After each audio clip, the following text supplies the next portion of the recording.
Okay,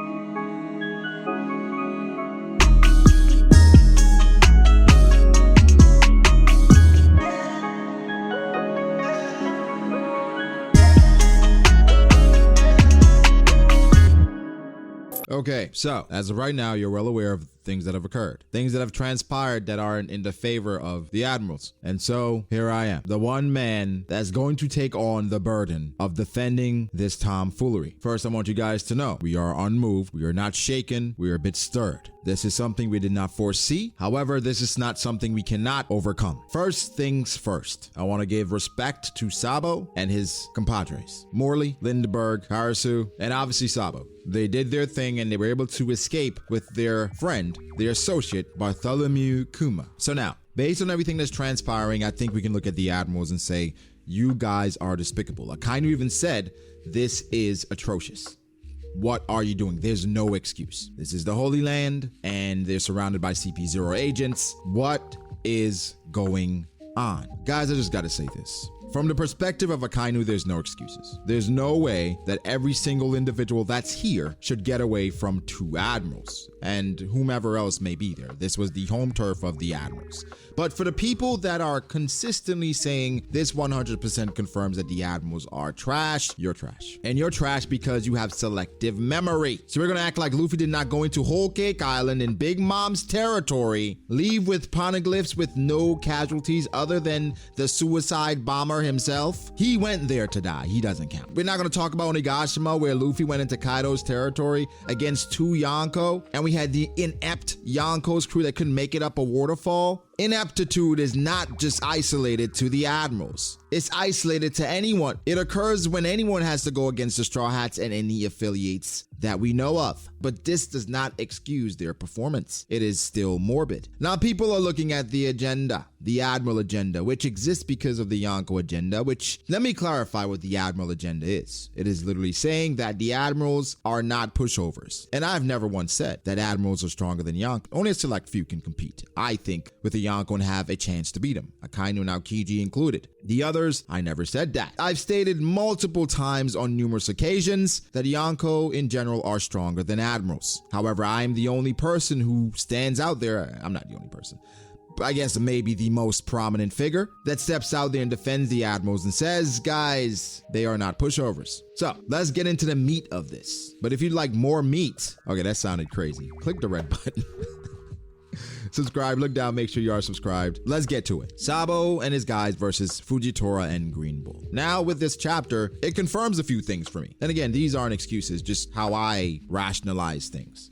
I don't think you can excuse that. Other than, you know, Sabo is the brother of the main character. Marineford 2.0 wouldn't make sense. You cannot justifiably have Sabo be captured without having Luffy immediately leaving Wano to go save him, because that's Luffy's personality and I don't think he's ever going to change. So now, with that out of the way, let's focus on what happened. Okay, Sabo and his guys, they were there to get Kuma. They managed to get Kuma and they all escaped, and Sabo became the Flame Emperor because of his deeds. Well, most of his deeds, he didn't do them. He did not kill Cobra. He did not kidnap Vivi. It is mostly propaganda, but this is what the Revolutionary Army needed. I have been saying for the longest, Dragon needs to do something. We were all down on Dragon after we saw he was still there at Kamabaka Kingdom, while Sabo was there solo dolo with his guys trying to save Kuma. I even said in my review, it was a good sight to see that someone going to save their best friend, they succeeded, even in the midst of all that turmoil and things weighing against them. But let's look at it from this perspective. We just found out Green Bull's Devil Fruit is indeed the Forest no Mi. So Green Bull is hard countered by Sabo. I'm not sure of the strength of Karasu, Morley, and Lindbergh. Morley, of course, he can dig into anywhere, right? So he can escape basically anywhere. And Lindbergh, he seems to be a genius, so he can create things, and whatever he does, they're great support characters. And Karasu, he turns into crows. So who knows what the hell he can do. Either way, they all seem to be great support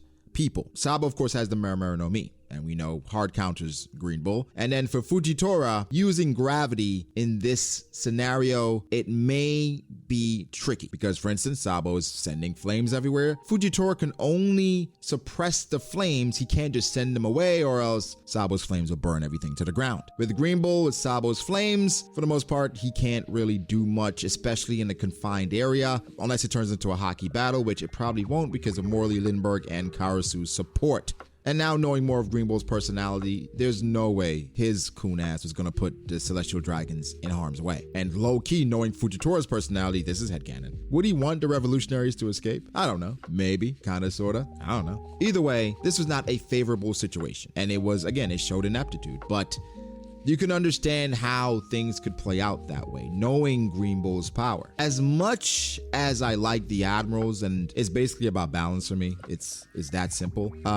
This is fantastic for Sabo's character. It's fantastic for the Revolutionary Army as a whole. They needed this win. And for Sabo in the raging flames of rebellion, you can ask for much more. This is exactly what needed to happen because the winds of change are here. Dragon can continue to facilitate things from the shadows, and Sabo will be the flame champion, the flame emperor that the people need him to be. Again, like I said with Dragon, this is basically Dragon saying, no, no, no, no, no. And somebody takes a shot and it goes in, it's like, oh, well, yes. Everything worked out in the favor of the revolutionaries, and this had to play out this way. But there's an X factor here that a lot of people aren't factoring in that probably played a part in them escaping. And that is none other than Jewelry Bonnie. Bonnie was in the Holy Land specifically to save Kuma. They have some history. We're not sure exactly what that is, but they have history. And so for Bonnie, more than likely she helped the Revolutionary Army. Not saying she turned Fujitora and Green Bull into children, but she definitely played a role in Kuma escaping. Now, again, this is, as I've stated several times in this video, ineptitude of the highest order. But I can understand how things could turn out badly for the Marines or for the world government in this case, because we're in the Holy Land, CP's agents, and admirals. I think this just looks bad on the admirals because there are two of them. And of course, the expectations we have of them, there's no way everyone should escape, but maybe we underestimated the Revolutionary Army. I still stand firm in how I feel about the admirals, that they are not as strong as the Yonko, but they're not that far off. It is going to be a difficult matchup either way, but we cannot just stand here and act like we haven't seen Yonko show that they can be taken aback, they can be jumped, they can make mistakes over and over and over again, even in their territory. If he gave us a blurb of what happened in regards to the alliance,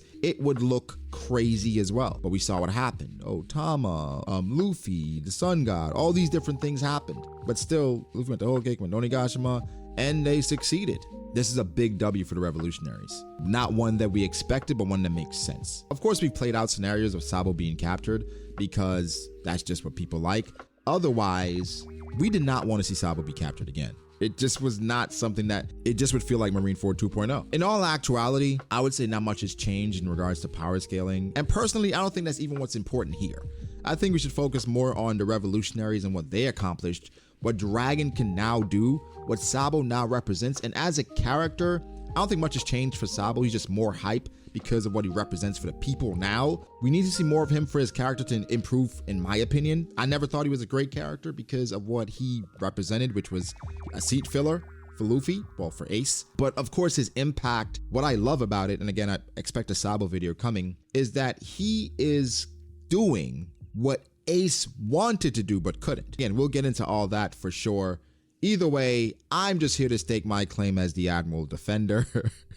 Even though this is indefensible. You can justify it because this is a story and things have to play out the way they have to play out. Again, hard counters, civilians, celestial dragons, location, how Oda seemingly likes portraying the admirals that, hey, they are the cops of the One Piece world. They typically can't go all out because they have to protect things. And so they have to be a bit more careful, a lot more careful than the people they're going up against. I saw people saying because of what happened in the chapter that I didn't like the chapter or whatever. Well, that's a fucking lie. This chapter was fantastic. 10 out of 10s all across the board. And I don't rate chapters anymore because of just how, people trip off the ratings. But whatever, fantastic chapter. I have no problem with what transpired. I'm not saying, oh man, this is ass. The only problem I have with things is Shanks pulling up to Wano just not to see Luffy. That's the only thing in the chapter that I'm like, bruh, why are you cock teasing Oda? That's the only thing. Other than that, man, come on. It's a story. Me and King of Lightning will have our debates again about this. Maybe we'll make it a regular thing after every chapter. Me and my boy to go back and forth. He's going to push the Yonko agenda. I'm going to counter it. And we're going to have a great time per usual. At the end of the day, people, I just got to say, we try to have a good time. Don't take it past that. Some of y'all niggas go too far. This is not that type of party. We keep it to the story. You start coming at me in a different way, in a crazy way, I'm just going to block you and move on. Keep it cute. You heard? We're trying to enjoy the story, and I think on both ends. Even some of the shit y'all be saying about King of Lightning be wild and be crazy. I know King don't be tripping off it, but y'all gotta chill sometimes. This is a story. It's One Piece, and there's even more information coming out about One Piece having like 3 years left. I'm gonna talk about that as well. So guys, stay tuned. Yikes. But yeah, give me your thoughts. Admiral's still tough, bro, but this is a no.